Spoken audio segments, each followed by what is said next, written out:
Russia sets security demands as hopes rise for Ukraine peace talks. Russia stated on Tuesday that any resolution to the conflict in Ukraine must guarantee its own security and that of Russians within Ukraine, as Kiev's allies convene to discuss potential peace talks. This comes amidst growing suggestions that Ukrainian President Volodymyr Zelenskyy and Russian President Vladimir Putin could meet face-to-face.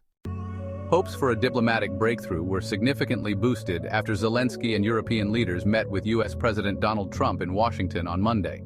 Trump subsequently announced he had spoken by phone with his Russian counterpart. However, Moscow swiftly warned that any solution must respect, Russia's security interests. Foreign Minister Sergei Lavrov emphasized that any meeting between the leaders must be prepared very thoroughly, adding that a deal must ensure the rights of Russian-speaking people who live in Ukraine. A direct meeting between Zelenskyy and Putin would mark their first encounter since Russia launched its full-scale invasion 3.5 years ago. The Ukraine war, which has claimed tens of thousands of lives, remains largely at a stalemate despite recent Russian advances, defying Trump's stated aim of ending it. Lavrov's comments coincided with a virtual meeting of about 30 of Kiev's allies, known as the Coalition of the Willing, which was co-hosted by France and Britain. French President Emmanuel Macron told LCI that the meeting aimed to update allies on recent decisions, and he hinted that work on setting peace talks would begin afterward, with Geneva being considered as a possible location. Macron also voiced broader European concerns about Moscow's territorial ambitions, especially regarding suggestions that Ukraine might be pressured to concede parts of the Donbas region.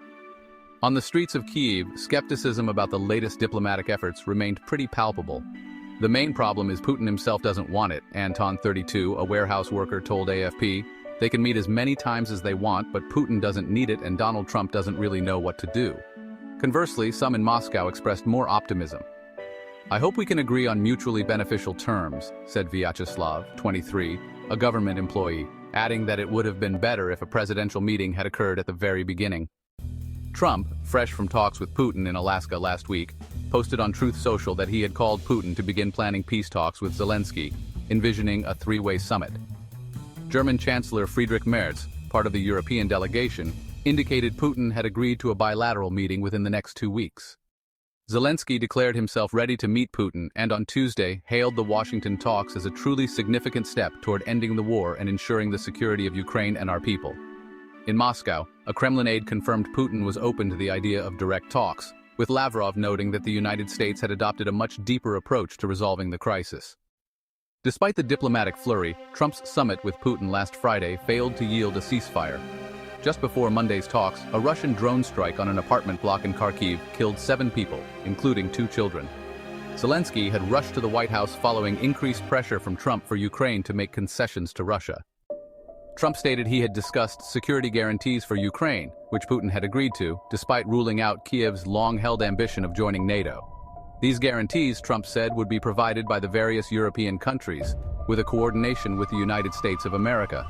The Financial Times reported that Ukraine had committed to buying $100 billion of U.S. weapons, financed by Europe, in exchange for U.S. security guarantees.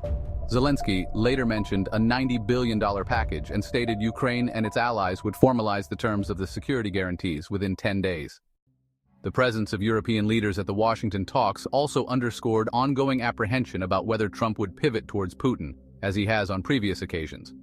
Prior to the meeting, Trump had reportedly urged Ukraine to relinquish Crimea and abandon its NATO aspirations, both key demands from Putin.